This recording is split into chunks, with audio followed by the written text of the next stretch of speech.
जय श्री राम। आप सभी को अभी तक हमने ब्राह्मण का महत्व इस विषय पे बोला था। आज हम धर्मशास्त्र ग्रंथ से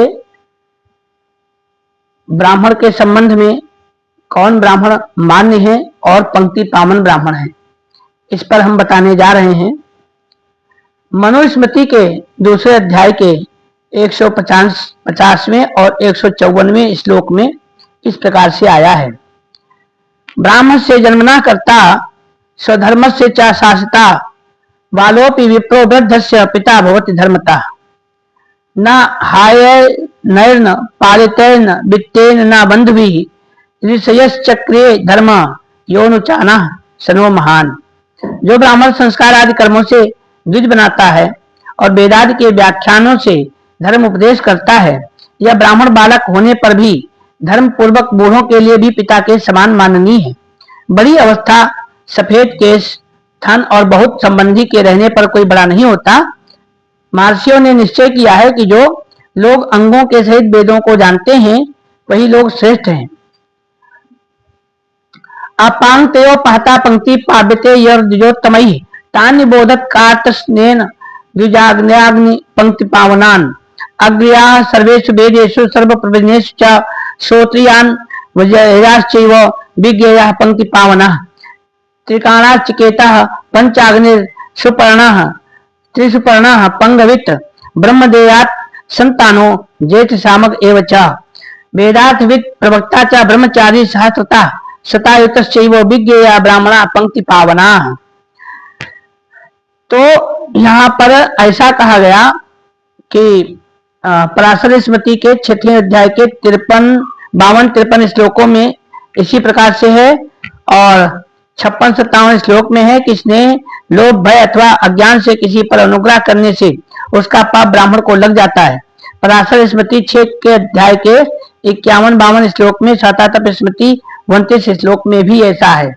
जिन पंक्ति पावन ब्राह्मणों के द्वारा पंक्तिहीन ब्राह्मणों से पूजित दूषित पंक्ति भी पवित्र हो जाती है, उनका वृत्तांत मैं पूरी रीत से कहता हूँ। जो ब्राह्मण सब वेदों के जानने में निपुण हैं, वेदांगों के जानने में श्रेष्ठ हैं और जिनके पिता आदि सब श्रोत्री हैं, उनको पंक्ति पावन कहते हैं।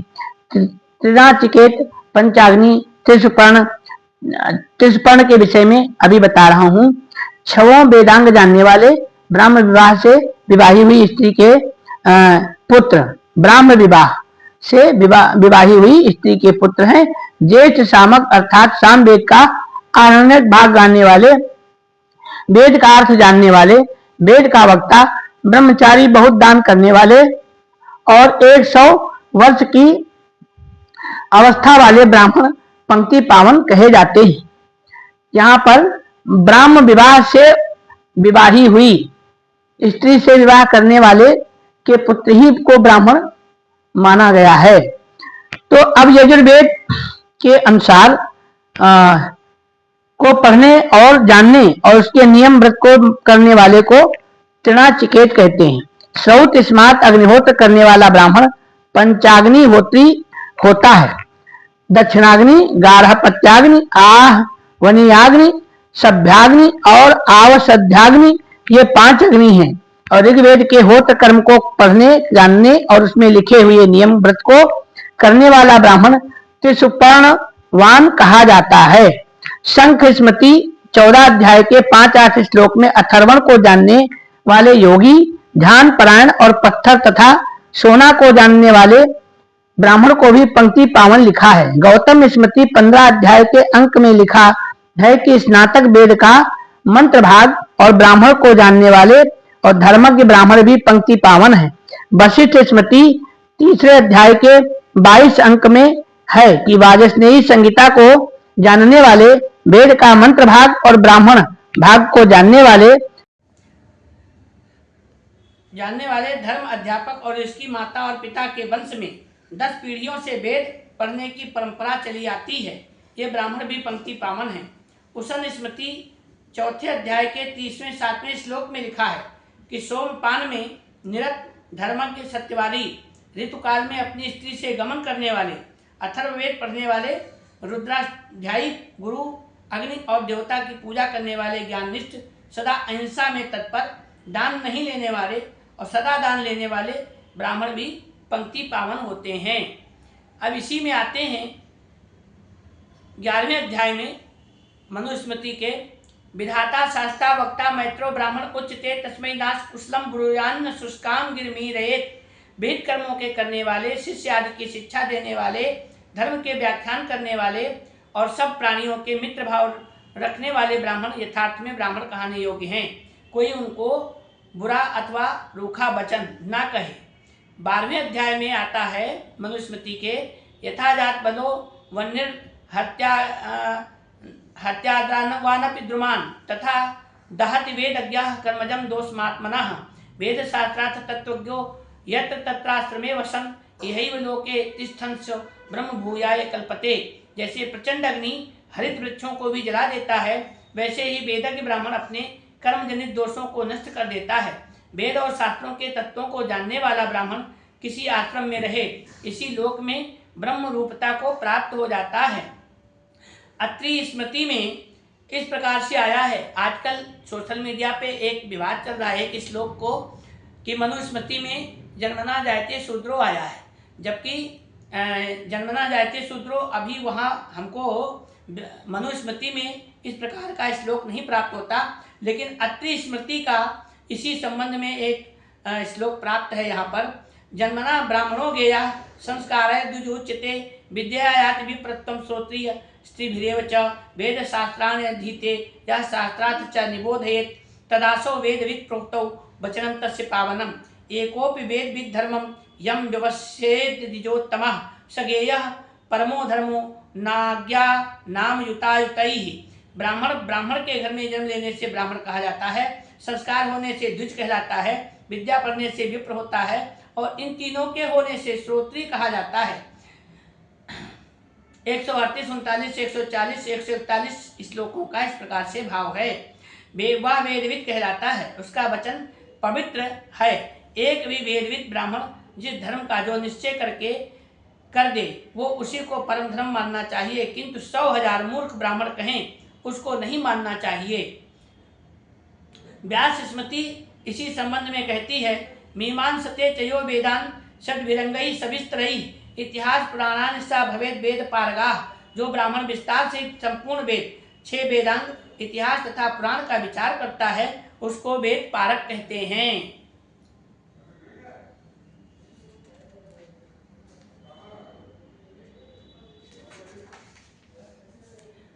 गौतम स्मृति के 8वें अध्याय के दूसरे श्लोक में आता है स एष बहुश्रुतो भवति लोक वेद वेदांगविद वाको वाक्येति इतिहास पुराण कुशलस् तदक्षेपस् तदवृत्तिश्चत्वारि शता संस्कारैः संस्कृतिषु कर्मसु धीरताः शतस्वा समायाचार्येषु विनीताः। जो ब्राह्मण लोक व्यवहार और वेद तथा वेदांगों को जानता है, वाको वाक्य प्रश्नोत्तर रूप वैदिक ग्रंथ इतिहास और पुराण जानने में प्रवीण है, इन्हीं की अपेक्षा करने वाला और इन्हीं से जीविका करने वाला 40 संस्कारों से शुद्ध होता है।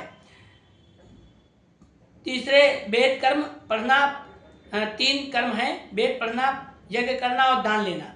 6 कर्म वेद पढ़ना, पढ़ाना, यज्ञ करना, यज्ञ कराना, दान लेना और दान देना में तत्पर और समय के अनुकूल नम्रता के सहित आचार विचार में बर्ताव करने वाला उसको बहुश्रुत कहते हैं। 40 संस्कार जो है गृहस्थ प्रकरण में आगे चल करके आएंगे, इसमें ब्राह्मण क्षत्रिय आदि का धर्म गृहस्थ प्रकरण में आगे चल करके बोलूँगा।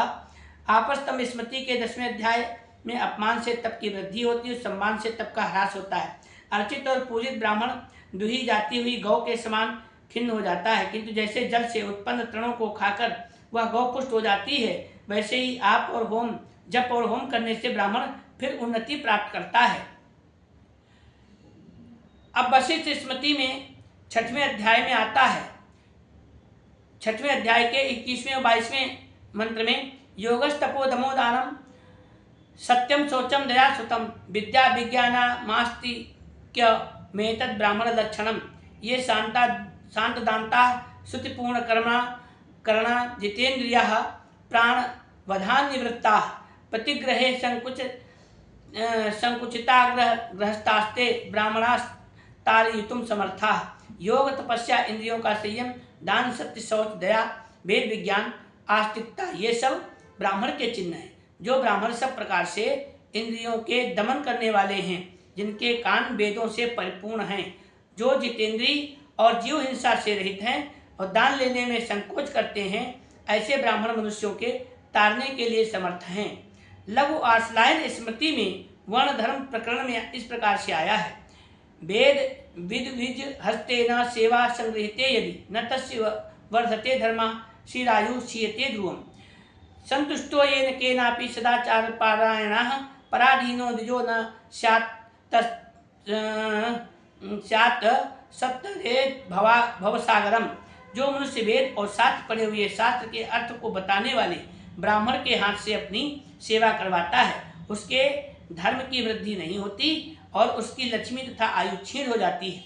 जो ब्राह्मण स्वाधीन और संतुष्ट रहकर सदाचार में तत्पर रहता है, वो संसार समुद्र से पार हो जाता है। तो इस प्रकार से अभी हमने ब्राह्मणों के विषय में कहा है कि कौन से बान्य ब्राह्मण हैं और कौन पंक्ति पावन ब्राह्मण हैं। आगे के क्रम में जारी रहेगा। जय श्री राम।